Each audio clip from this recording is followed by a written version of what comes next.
Transform your space with greenery.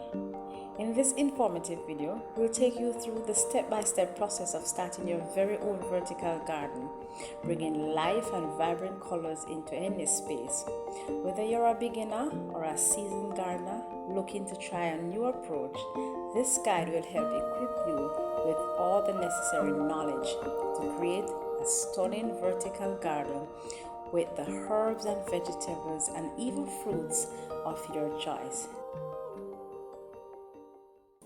In July, I decided to try vertical farming, and by far it has become my favorite. Having a farm that is organized and automated gave new meaning to my passion. It took about 2 weeks to get set up, and here I am, 11 months in, growing my favorite crops, which are strawberries, and excited as ever to see where I go next.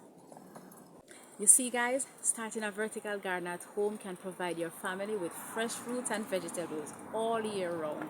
And with a little ingenuity, you can even turn it into a profitable business.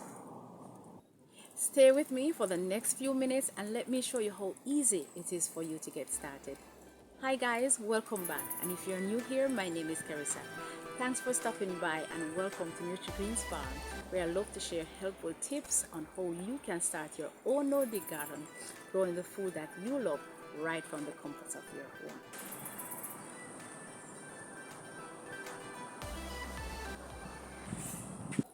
In today's video, we will be exploring how to start your own vertical garden. Vertical gardening attempts to produce food in challenging environments where arable land is rare and unavailable.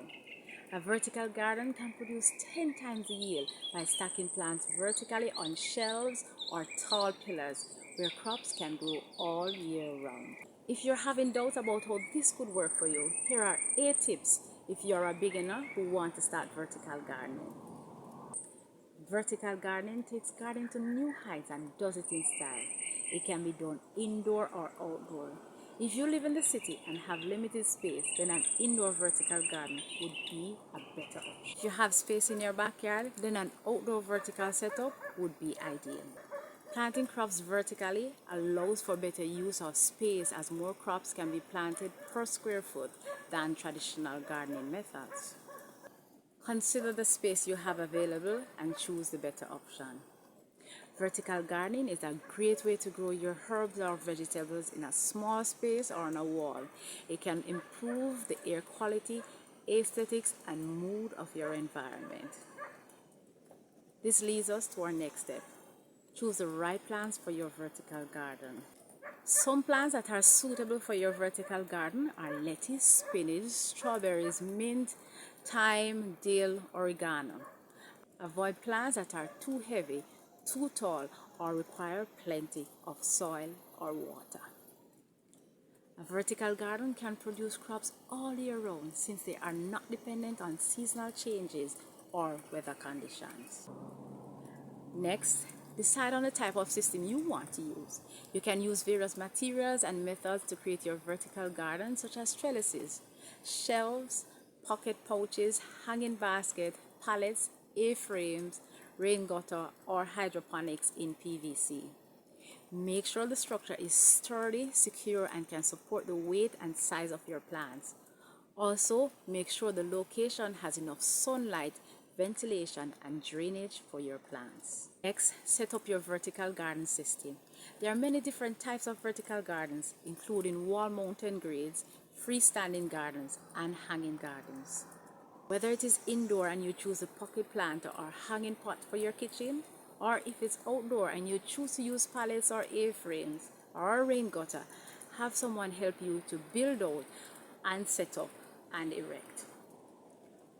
Othniel Morgan asked an important question in the comment section of my video on 10 steps to exactly start your own no-dig garden in containers of what to do in the event of a hurricane. The advantage with a no-dig garden method is that it can be moved. If your system is going to be affected by adverse weather conditions, it can be moved to another location or placed on the ground until the threat has passed. So when building out your vertical garden, this is also another option to consider. Keep sending your comments and questions and I will answer them for you. Next, choose the right grow medium. Your vertical garden does not need soil. Use good quality potting mix that is lightweight, well drained, and rich in organic matter. You can also add some compost or fertilizer to boost the nutrients.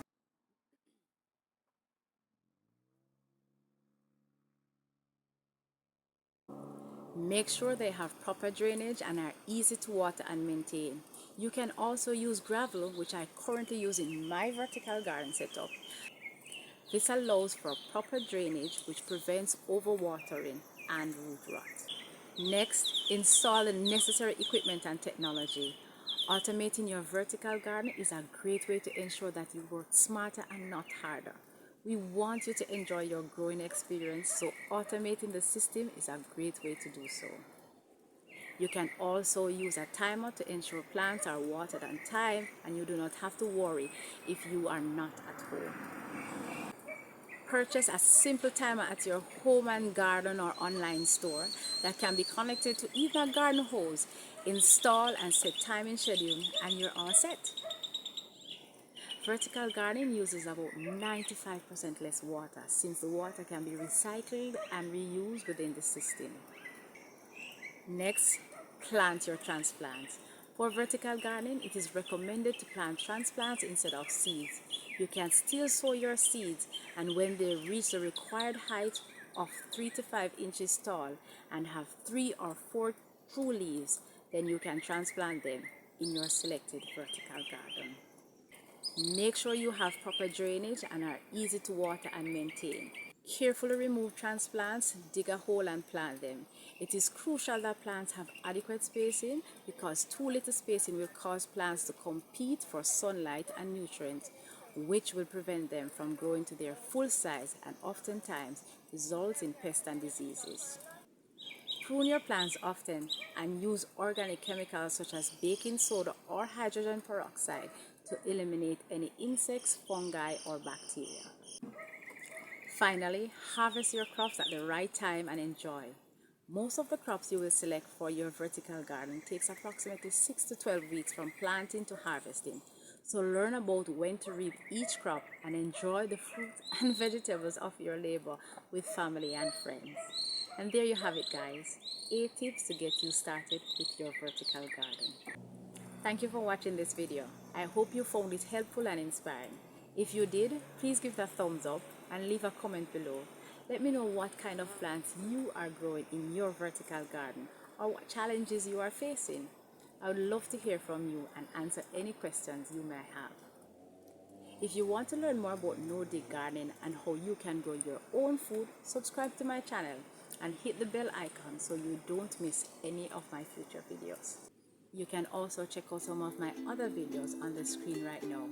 They are full of useful tips that can help you get started planting and growing healthy and beautiful plants. In my next video, I will share the simple steps to plant and harvest strawberries. Thank you for watching and I will see you in my next video. Have a good one and happy gardening. Bye.